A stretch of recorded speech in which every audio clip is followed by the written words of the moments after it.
첫날입니다. 또 대강절 첫째 주일이 오늘부터 시작이 됩니다. 주님의 오심을 기다리는 귀한 절기에 놀라우신 하나님의 사랑과 은혜가 우리 사랑하는 성도들 가정과 여러분의 삶 가운데 넘쳐나기를 주님의 이름으로 소망합니다. 특별히 내일부터 있게 될 세일의 저녁 기도회 가운데 하나님의 기름 부으심이, 성령의 기름 부으심, 우리 하나님의 역사하심이 함께하기를 소망합니다. 물론 교회를 위해서 기도할 제목도 많이 있겠지만 저는 한 해를 마감하고 또 새해를 맞이하는 여러분 자신과 여러분 가족을 위해서 기도할 제목이 많이 있는 줄 압니다.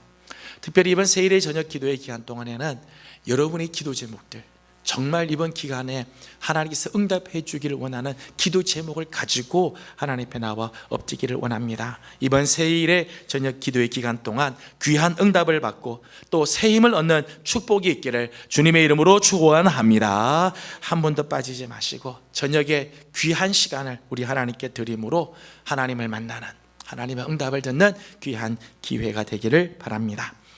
오늘 우리가 함께 읽은 본문은 예수님께서 십자가에서 못 박혀 죽으실 때 마지막 장면입니다. 못 박혀 죽으시는 마지막 장면이죠. 33절 말씀을 다 같이 함께 읽어보도록 합니다. 시작. 제6시가 되매 온 땅에 어둠이 임하여 제9시까지 계속하더니 아멘.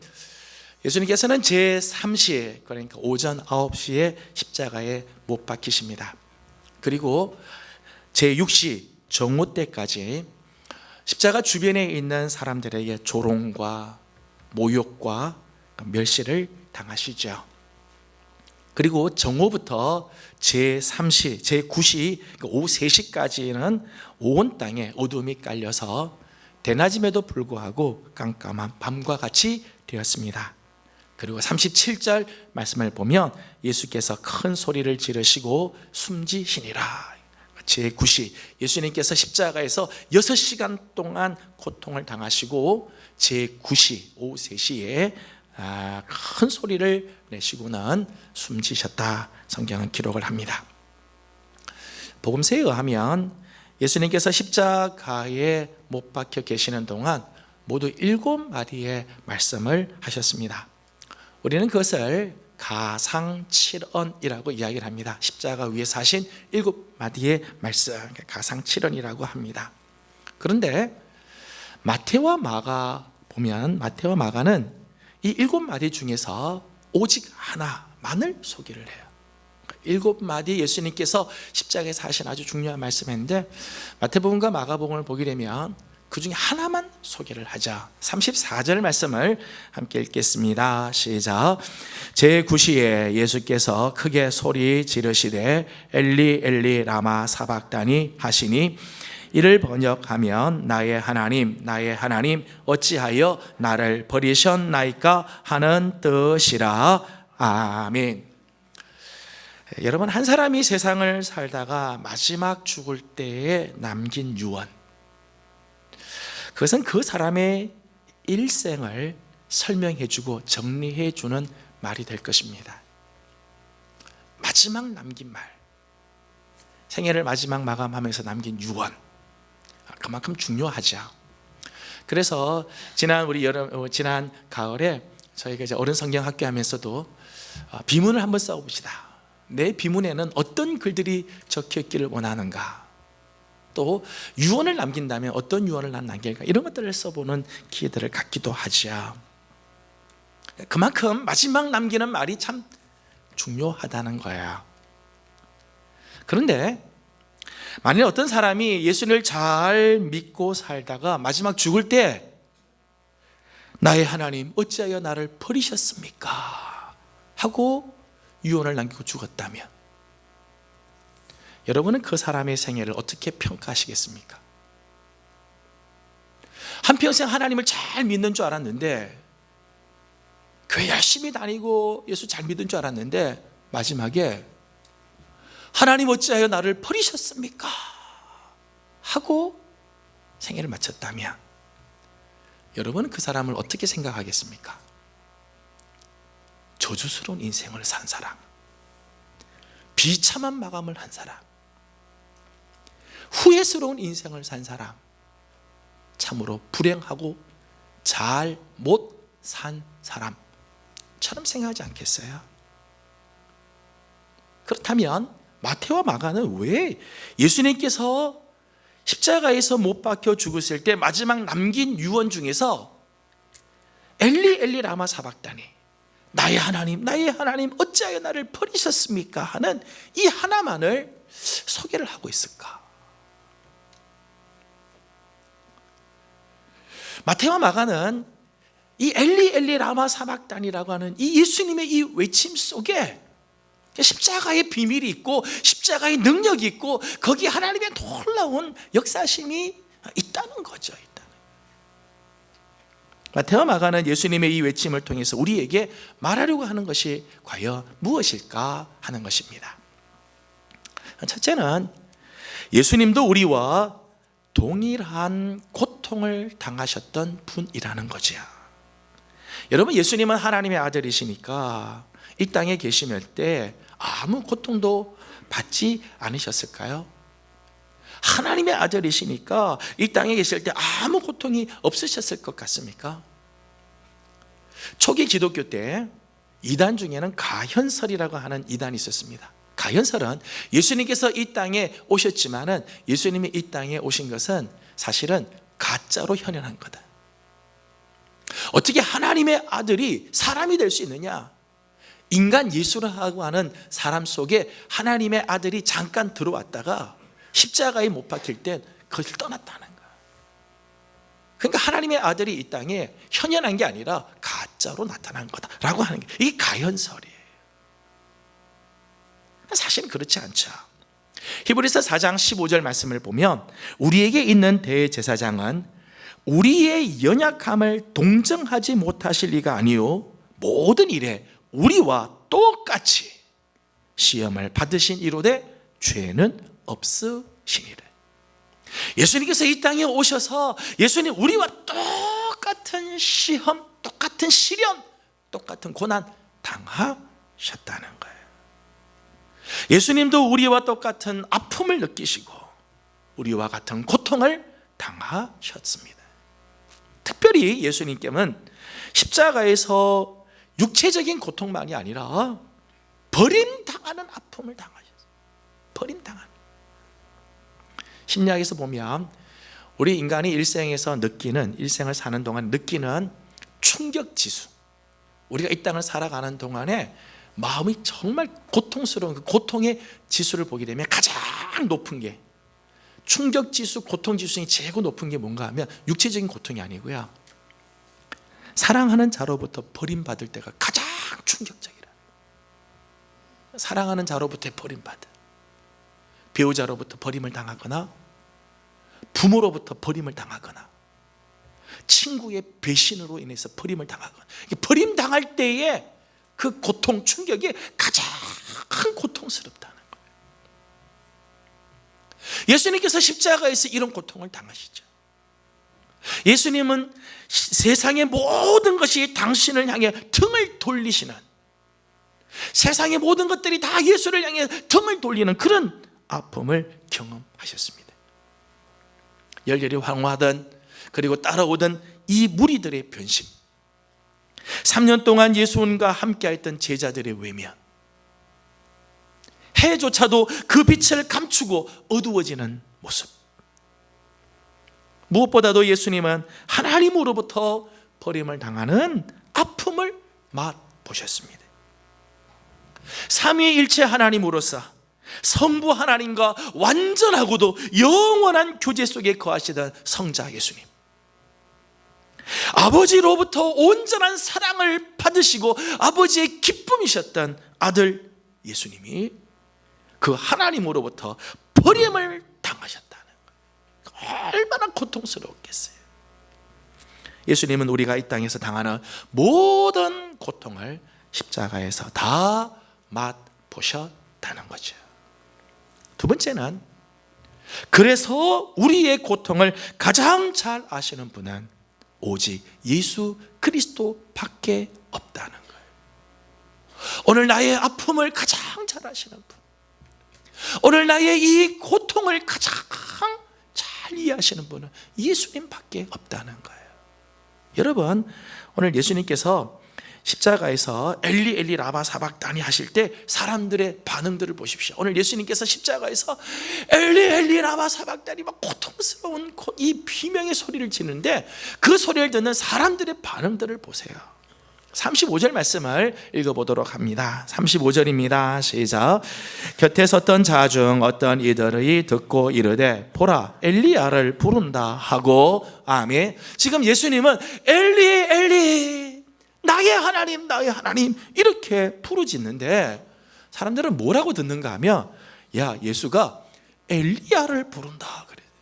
예수님은 지금 엘리 엘리라고 하는데 사람들은 뭐라고 듣는가 하면 엘리야를 부르는가 이렇게 생각을 했다는 거예요.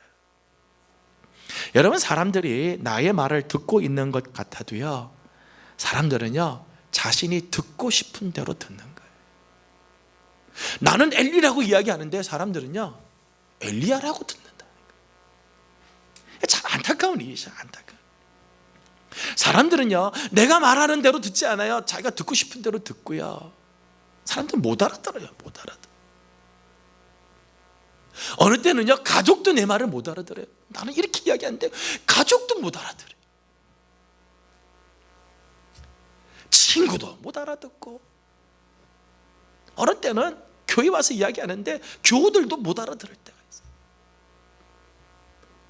나는 엘리라고 말하는데 사람들은 엘리야라고 듣는다는 거예요. 여기서 소통에 단절이 생기게 되고 오해가 일어나게 되는 거죠. 현대인의 아픔, 현대인의 이 참 고민 중에 하나는요, 여러분 지금 우리에게 뭐 핸드폰이나 인터넷, 뭐 이 컴퓨터 같은 거 얼마나 많이 발달했어요. SNS가 얼마나 발달했어요. 뭐 우리 성도들 중에 제가 보니까 오늘 아침에 오신 분들 중에 핸드폰 없는 분 없는 것 같아요. 하고 싶을 때 언제나 전화할 수 있고 어느 때든지 연락이 되죠. 뭐 우리나라 어디를 가든지 다 통하니까요. 다 전화에 다 통하지 않아요. 그렇게 SNS는 발달했는데 소통은요 단절이 돼가고 있어요. 핸드폰은 발달하고 인터넷, SNS는 점점 발달하는데 이 현대를 가만히 보면 소통이 안 돼. 못 알아듣는다는 거예요. 이게 현실이죠. 36절 상반절 말씀에는 이렇게 되어 있습니다. 다 같이 한번 읽어보죠. 시작. 한 사람이 달려가서 해면에 신 포도주를 적시어 갈대에 꿰어 마시게 하고 아멘. 지금 예수님께서 엘리 엘리 라마 사박다니 하니까 사람들 중에 한 사람이 해면에다가 스폰지에다가 신 포도주를 붙여서 예수 입에다 갖다 댔다는 거야. 23절 말씀 보면 예수님께서 십자가 지고 올라오실 때 모략을 탄 포도주를 줬어요. 마태복음을 보게 되면 쓸개를 탄 포도주를 줬습니다. 또 오늘 본문에는 신 포도주를 주었습니다. 여러분, 이 모략을 탄 포도주나 신 포도주는요 일종의 마취제예요. 마취제. 물론 죄수가 이 포도주를 마심으로 이 십자가에서 고통을 잊게 해주는 마취 효과도 있지만, 사실은 십자가에서 죄수들이 달려 너무너무 고통스러우니까 온갖 욕설과 저주를 막 퍼붓는, 그 욕설을 하지 못하게 하려고 최면 효과로 주는 게 이 포도주예요. 그러니까 그에 의해서 떠들지 말라는 거죠. 떠들지 마라. 그래서 포도주를 먹이는 거예요. 그러니까 사람들이 예수님에게 신포도주를 준 것은 더 이상 그의 입에서 험한 소리가 나오지 못하도록 하기 위해서, 입 막기 위해서 준 거라는 거예요. 여러분, 사람들은 다른 사람들의 고통에요 관심이 별로 없어요. 아프다고 이야기하고 고통이라고 말하려고 하면요, 야 말하지 마라. 자꾸 신포도를 자꾸 먹여. 말하지 마. 귀찮다는 거예요. 귀찮다는 거예요. 듣기 싫다는 거예요. 그래서 자꾸 신포도 같은 것들을 먹이는 거죠. 아프다고 말하면 말을 끊고 입을 막아버리는 다는 거죠. 계속해서 36절 하반절을 보게 되면 이렇게 기록했습니다. 이르되 가만두라, 엘리야가 와서 그를 내려주나 보자 하더라. 야, 앞으로 어떤 일이 일어날지 구경하자, 구경이나 해보자 하였다는 거예요. 상대방의 절박한 상황을 그저 구경거리 정도로만 생각한다는 거예요. 강 건너 풀 구경하듯이 상대방의 고통, 지금 엘리 엘리 라마 사박다니를 외치는데 사람들은 야 앞으로 어떤 일이 있을까 한번 구경해보자 그래. 왜냐하면 상대방의 고통이 얼마나 깊은지를 모르기 때문이죠. 상대방이 느끼고 있는 저 절망이 얼마나 무거운지를 모르기 때문입니다. 이게 사람들의 모습이에요. 예수님은 십자가에서 엘리 엘리 라마 사박단이라고 외치지만 주위의 사람들의 반응은 다 이런 반응들이에요. 하지만 예수님은 우리의 아픔과 고통을 누구보다 잘 알고 계시는 분이시죠. 예수님은 언제나 우리의 신음소리에 응답하시는 분이십니다. 이 세상에 나의 말에 가장 귀를 기울여 주시는 분은 오직 예수 그리스도 밖에 없습니다. 왜냐하면 그분은 십자가에서 버림받는 아픔을 맛보신 분이기 때문이에요. 이 땅에서의 고통이 얼마나 크고 얼마나 무섭고 얼마나 고통스러운지를 누구보다 잘 아시는 분이기 때문입니다. 나의 하나님 어찌하여 나를 버리셨나이까? 예수님은 이 자리까지 내려가 보신 분이기 때문입니다. 때문에 예수님의 이 외침은 그저 절망의 절규가 아니라 우리의 고통에 동참하시는 예수님의 부르짖음이라는 거예요. 세 번째는 그렇다면 예수님은 이 고통을 어떻게 극복하셨는가 하는 거예요. 이 십자가에서 버림당하고 온 고통을 당하는 그 가운데 예수님은 이 십자가의 고통을 어떻게 극복하셨는가? 엘리 엘리 라마 사박다니 나의 하나님 어찌하여 나를 버리셨나이까? 예수님의 이 외침은 단순한 절규, 그냥 고통의 비명, 절망의 탄식이 사실 아니에요. 사실 이 외침은요 시편 22편 다윗의 시를 인용한 말씀이에요. 예수님이 그냥 우연히 너무너무 힘들어서 내뱉은 말이 아니고요, 사실은 시편 22편에 나오는 다윗의 시를 인용한 말씀이에요. 시편 22편 1절과 2절 말씀을 보면 다윗은 이렇게 부르짖습니다. 내 하나님이여 내 하나님이여 어찌 나를 버리셨나이까? 어찌 나를 멀리하여 돕지 아니하시오며 내 신음소리를 듣지 아니하시나이까? 내 하나님이여 내가 낮에도 부르짖고 밤에도 잠잠하지 아니하오나 응답하지 아니하시리나이다. 예수님께서 십자가에서 엘리 엘리 라마 사박다니라고 외쳤지만 이 외침을 들을 때 그 주위에 있는 유대인들은 시편 20편이 생각이 나요. 그러니까 예수님의 예수님의 이 외치심을 들을 때 예수님의 어떤 비명 소리를 듣는 게 아니라 사실은 그 주위에 있는 사람들은요 시편 22편의 말씀이 생각이 났을 거예요. 또 성경학자들은 예수님께서 십자가에서 단순히 이 한마디를 딱 말씀한 게 아니라 아마도 시편 22편 전체를 아마 암송하셨을 것이다. 예수님께서 거기서 시편 22편을 쭉 다윗의 이 시를 쭉 아마 암송하셨을 거다 말합니다. 예수님은 십자가에서 당하시는 이 모진 고난을 시편 22편의 말씀으로 이기셨다는 거죠. 이기셨다는 거. 특별히 예수님께서 이 마지막 외침을 하신 시각이요 제9시 오후 3시였다는 거. 근데 제9시 오후 3시는요 유대인들이 성전에서 하나님께 기도하는 시간이에요.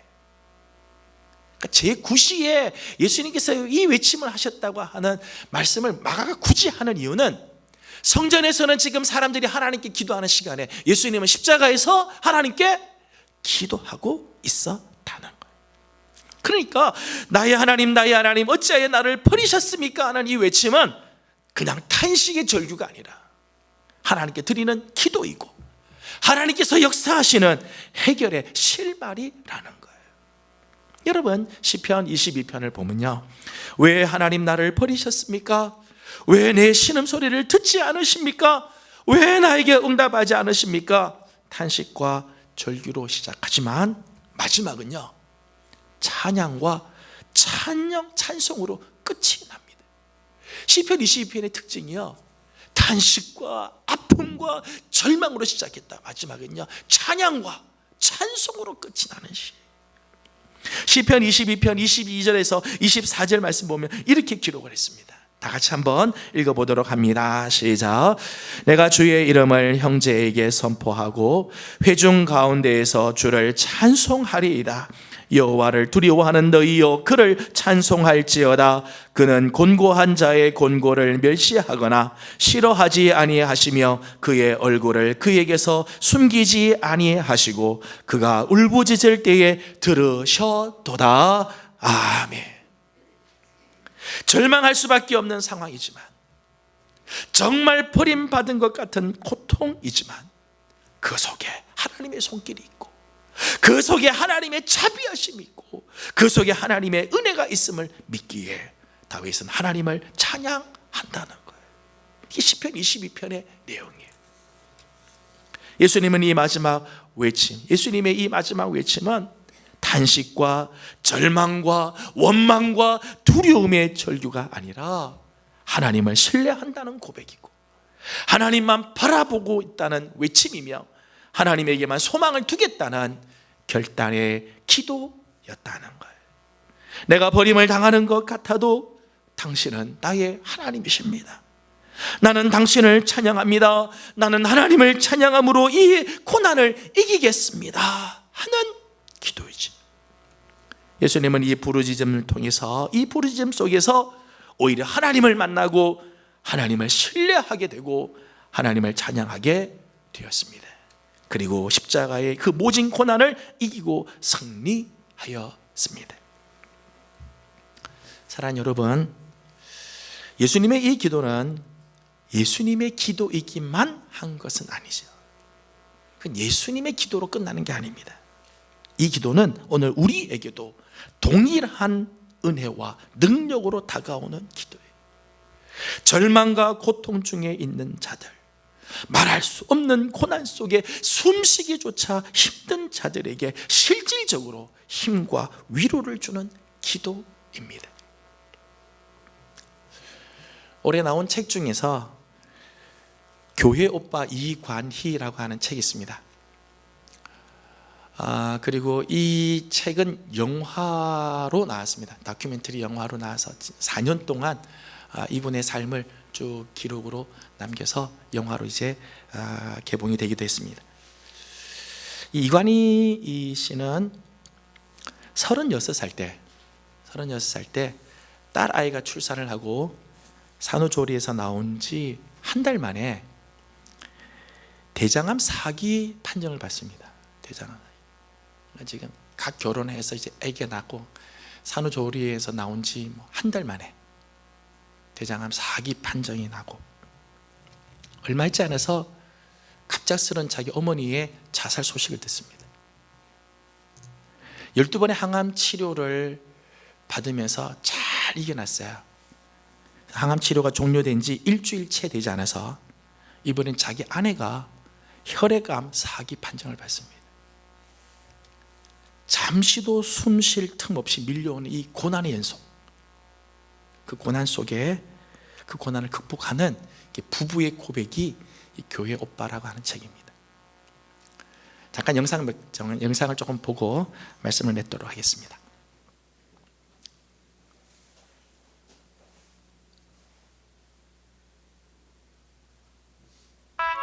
죽음 앞에서 사람은 진짜 자기 모습을 드러낸다고 하지요.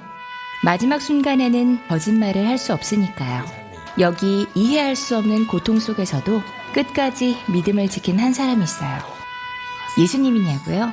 아니, 그건 아닌데 그러고 보니 많이 닮았네.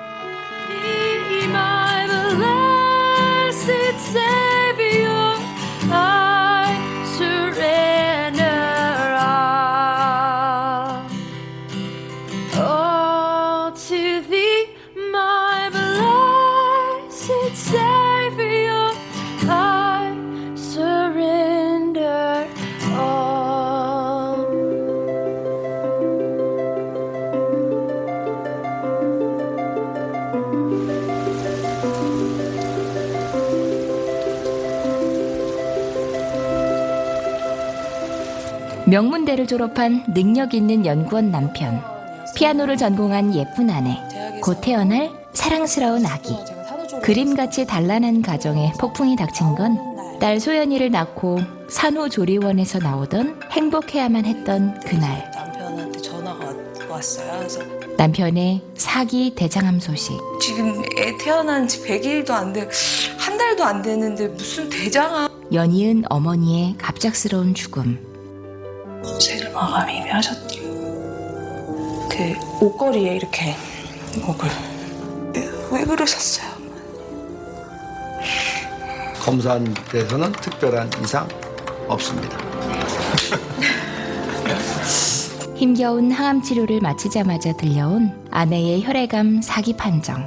그래서 그렇지 저까지 아닐 수가 있겠습니까? 고난 가운데 두 부부는 하나님께 기도로 매달립니다.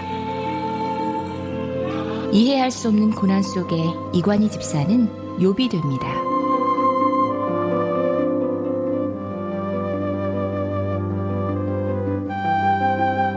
끝까지 입술로 범죄하지 않고 믿음을 지켜나가는 부부.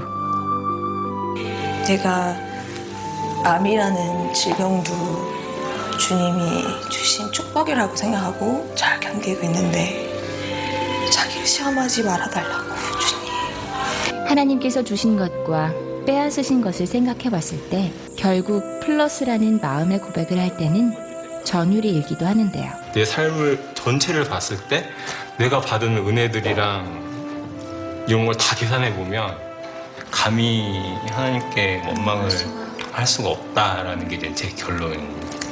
영화는 내내 인간이기에 고통스러워하지만 창조주 하나님 앞에서 겸손하고 사랑스러운 두 크리스찬의 모습을 보여줍니다. 이미 모든 분들이 알다시피 남편 이관희 집사는 결국 죽음을 맞이해요. 그 모습마저 마치 십자가의 예수님과 닮아 있습니다. 예수님이 지금 허리에 꽂힌 관은 예수님 허리의 창을, 하나님과 단절된 것에 대한 두려움의 고백은 어찌하여 나를 버리셨나이까 라는 외침을 떠올리게 하는데요. 결국 하나님께 모든 것을 맡기고 끝까지 순종하는 것 역시 예수님과 닮아 있죠. 모든 수술 과정과 모든 걸 주님께 맡기며 이 시간 하나님께 눈물로 기도합니다. 주님 고쳐주시옵소서. 비기독교인 감독이 찍은 기독교 영화. 기독교인들이 많이 보긴 하지만 기독교 영화라고 한정하기에는 좀 아까운 마음이 들어요. 우리 모두가 맞닥뜨릴 죽음 앞에서 신앙이란 무엇인가, 인생이란 무엇인가 생각하게 됩니다. 실화에서 오는 힘, 그 과정 속에 믿음, 소망, 사랑이 다 있었다는 생각. 남은 가족에 대한 지극한 사랑과 하나님께서 이루실 일들에 대한 소망. 죽음의 순간까지 하나님의 선하심을 믿는 믿음. 나는 죽고 예수로만 사는 삶, 그거를 실행에 옮길 수 있는 찬스가 지금 우리한테 와 있는 거죠. 여우는 영화가 만들어진 이후 아내인 오은주 집사님을 만날 기회가 있었는데요. 예쁘고 믿음이 좋지만 우리 곁에서, 우리 교회에서 만날 수 있는 분이라는 느낌을 받았어요. 나라면, 우리라면 이런 상황에서 어떤 선택을 할 수 있었을까 생각해보는 영화인데요. 서투르고 부족한 점들이 많았던 삶이었기 때문에 라는 시간이라도 주어진다면 조금이라도 더 온전하고 좀 성숙한 하루를 더 살 수 있는 기회를 갖고 싶어서. 당신의 삶의 이유는 무엇인가요?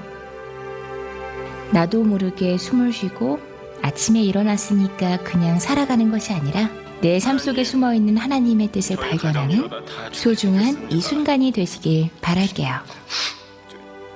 주님 살려주세요. 오늘 나에게 주어진 이 하루가 내 인생의 마지막 날이라고 가정을 하면은 나에게 주어진 이 하루를 누군가를 미워하고 누군가를 증오하면서 보내고 싶지는 않은 거예요. 그 시간을 이 사람을 사랑하고 이 사람을 축복하는 시간으로 채우고 싶은 게 오빠의, 내가 요즘 생각하는 나의 투병기야. 감사드리며 우리 주 예수님 이름으로 기도하였습니다. 아멘.